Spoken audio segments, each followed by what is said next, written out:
प्रदान किया। हमारी यज्ञपति,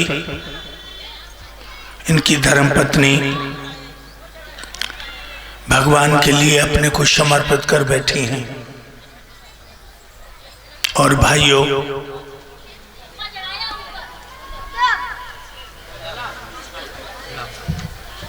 बहुत बातें कर रही हो, शांत बैठो।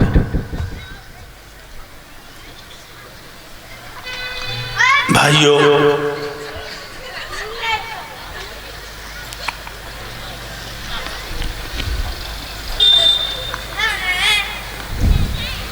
ये हमने आपको बताया था, संसार में मनुष्य का शरीर पाकर जो हम और आप आए, सिर्फ इसलिए नहीं आए।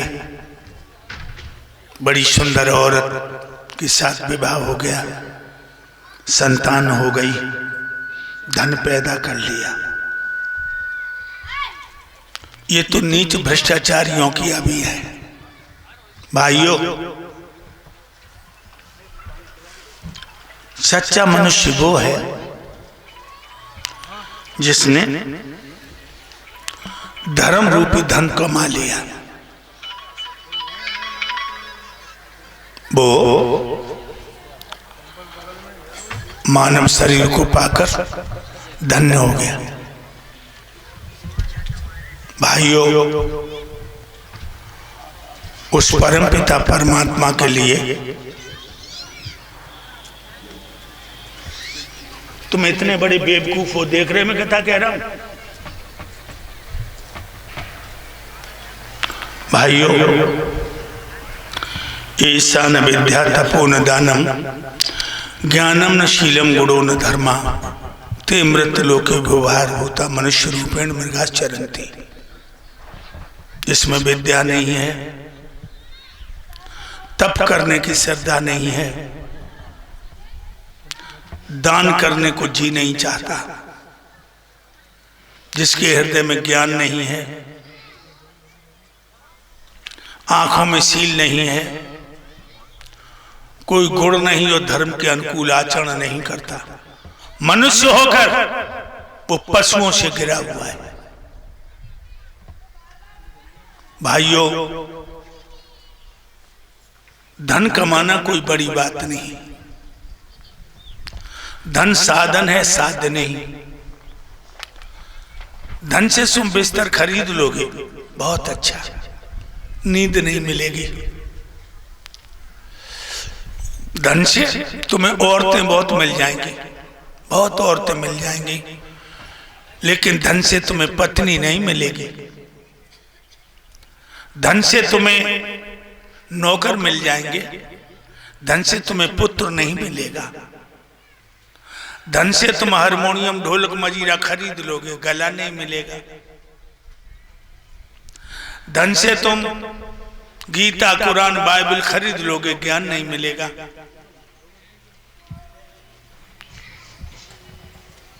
धन से तुम लड्डू पेड़ा इमरती बालूशाही रसगुल्ला रसमलाई खरीद लोगे, भूख नहीं मिलेगी। तो धन साधन है, साध्य नहीं है। साध्य अगर है तो परमपिता परमात्मा का ध्यान और परमपिता परमात्मा का चिंतन।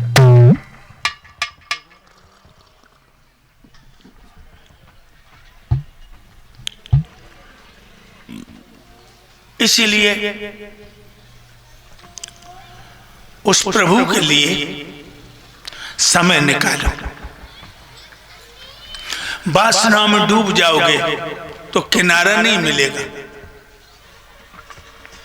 वासना में डूब जाओगे, किनारा नहीं मिलेगा। तुलसीदास को देखो, कालिदास को देखो, वाल्मीकि को देखो, रज्जब सुंदर कबीर दादू को देखो। इन्होंने जब इधर से मुंह मोड़ा, वो उधर जोड़ा, तो आज इतिहास के पन्नों में नाम अमर है। भाइयों, तुम भी परमात्मा के भेजे हुए आए हो। कहीं गड्ढा होते, गधा होते, सुअर होते, कुत्ता होते, तो हम प्रभु का चिंतन नहीं कर पाते।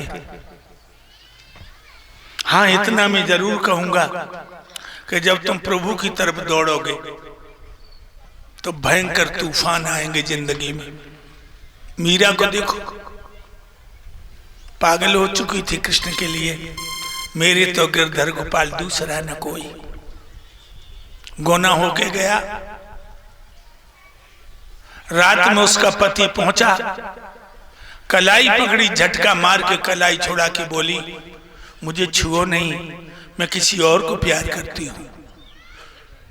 राणा सन्नाटे में आ गया, कहने लगा, भामरे मेरे साथ पड़ी हैं, दुल्हन बन के मेरी आई हो, तुम किसी को प्यार करती थी तो फिर शादी क्यों की मेरे साथ? आंखों में आंसू भर के कहा, हमारी चली नहीं। कौन है तुम्हारा प्रेमी? आंखों में आंसू भर के बोली, मेरे तो गिरधर गोपाल दूसरा न कोई। मैं अपने गोपाल की दासी हूं, आप मुझे मत छू। मेरे भाइयों, मीरा के आंसू देखकर उसका पति बहुत चक्का रह गया, लेकिन परमात्मा ने उसके हृदय में भी ज्ञान की जागृति कर दी। मीरा का जेठ प्राणों का भूखा बन गया। क्या नहीं किया उसने मीरा को मरवाने के लिए। अभी सुन रहे हो, प्रहलाद ने जब प्रभु को मन का मीत बनाया तो क्या नहीं किया हिरण्यकश्यप ने। खास बाप ने अग्नि में जलाया, समुद्र में डुबाया, जहर पिलाया, पहाड़ से गिराया, सर्पों से डसाया, हाथियों से कुचलाया, लेकिन जिस रंग में रंगा था भक्त, वह रंग पे किसी का रंग नहीं चढ़ा।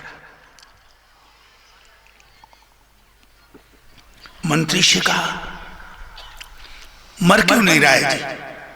मंत्री कहने लगा, महाराज तुम्हारा शत्रु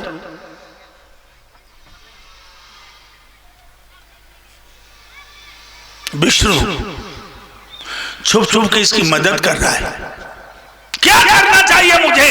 तुम मेरे मंत्री हो। मंत्री कहने लगा, चीखिए नहीं, लोहे का खम इतना गर्म करवाओ जैसे लोहार भट्टी में से लोहा निकालता है, सुर्ख लाल होता है, और अपने बच्चे को सिपाहियों के द्वारा उससे चिपकवा दो, धुआं उड़ जाएगा, धुआं। मंत्री की बात को मान करके हिरण्यकश्यप ने खम गरम करवाया। प्रहलाद के हाथ पीछे बंधे थे, बुलाया और कहा, इसके हाथों को छोड़ दो। जल्लादों ने हाथ छोड़ दिए, हाथ में तलवार लेके कहा, बोल कहां है तेरा राम? प्रहलाद तरसीली आंखों से, भक्त पे दया नहीं आई किसी को, तरसीली आंखों से बोला, पिताश्री मेरे राम हम में है, तुम में है, खम्भ में है, तलवार में है। 5 वर्ष का बच्चा कह रहा है कि मेरे राम कण कण में है। बहनाओ, क्या वास्तव में भगवान कण कण में है? बताओ, तुम पढ़ी लिखी बैठी हो, भाइयों तुम बताओ, भगवान कण कण में है? यज्ञपति तुम बताओ, शास्त्री जी पिलखर से आए हो, क्या भगवान कण कण में है?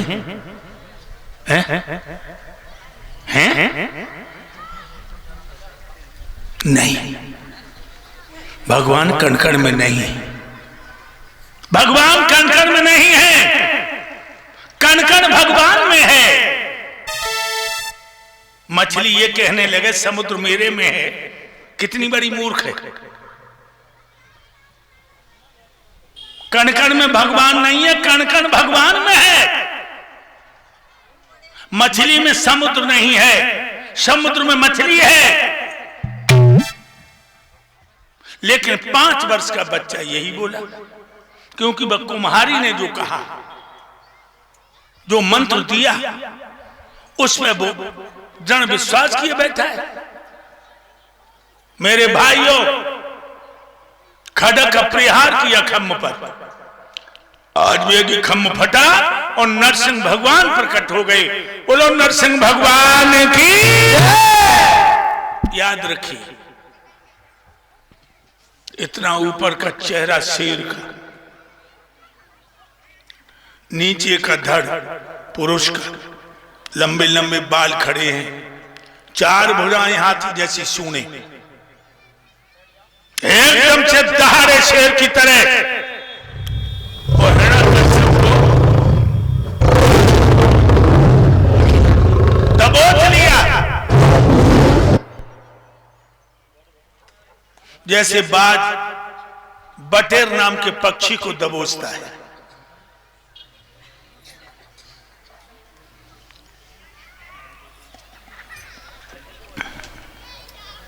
कुछ फड़फड़ाया, लेकिन